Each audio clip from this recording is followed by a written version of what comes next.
Beneath the daily headline of strikes and counterstrikes in the Middle East, we're witnessing something seismic.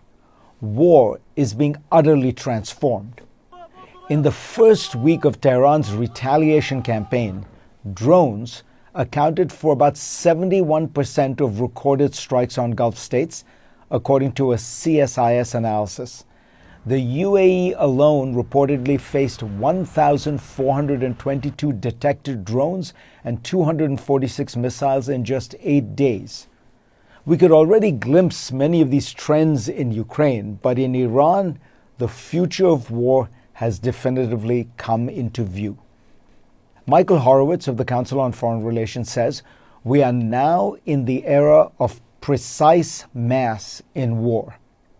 For decades, precision warfare meant a handful of Tomahawk missiles, stealth bombers, or fighter jets.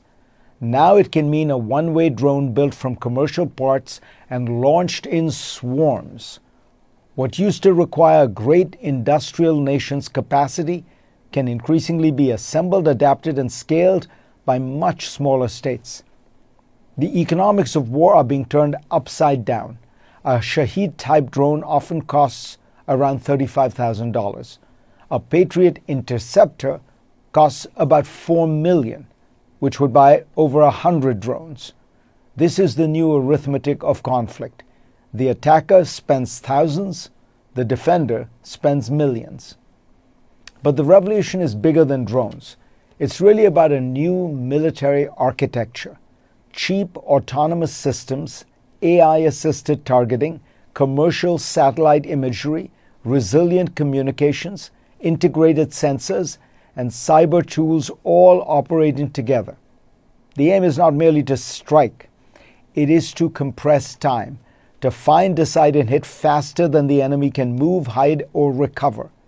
In an experiment last year, the Air Force said that machines generated recommendations in under 10 seconds and produced 30 times more options than human-only teams. The old model of military supremacy relied on exquisite systems, magnificent, costly, slow to produce, painful to lose. But they are no longer enough by themselves. The side that wins tomorrow's wars may not be the one with the single best platform. It may be the one that can field enough good platforms, cheaply enough, quickly enough, and network them intelligently enough. Lots of good stuff will beat small numbers of great stuff. Ukraine remains the great laboratory of this new age. Out of necessity, it has built a model of adaptation at wartime speed. Ukraine's Sting interceptor drone costs about $2,000, flies up to 280 kilometers per hour, has downed more than 3,000 Shaheeds since mid-2025 per its manufacturer, and is being produced at more than 10,000 a month, according to Reuters. One Ukrainian test pilot said that learning to fly it takes only 3 or 4 days for those who can already operate drones. And then there is the software side. Ukraine has opened access to its battlefield data, so allies can train drone AI, which will boost pattern recognition and target detection capabilities. Defense Minister Mikhailo Fedorov says the country now possesses a unique array of battlefield data that is unmatched anywhere else in the world, including millions of annotated images gathered during tens of thousands of combat flights.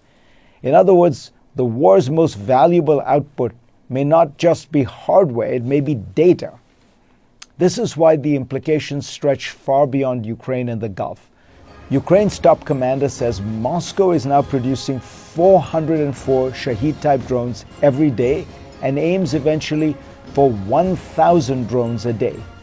By contrast, Lockheed Martin produced about 600 Patriot interceptors in all of 2025 and hopes to scale that to 2,000 by 2027. Remember, that's 1,000 drones a day versus 2,000 interceptors a year. The contrast tells the story. The problem is no longer simply technological sophistication, it is industrial scale, software integration, and the speed with which lessons from the battlefield are turned into mass production.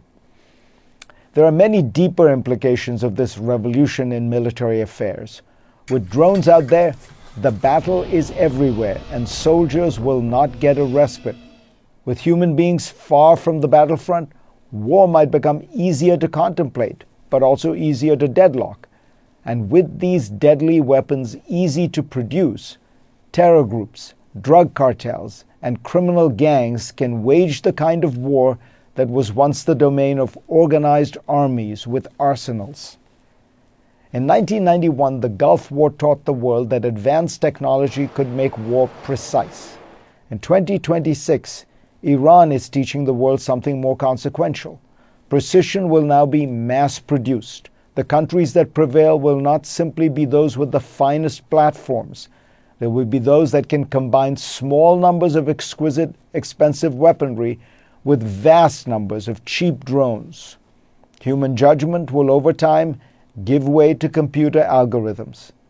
That is the future of war, and it's arriving faster than most of us imagined.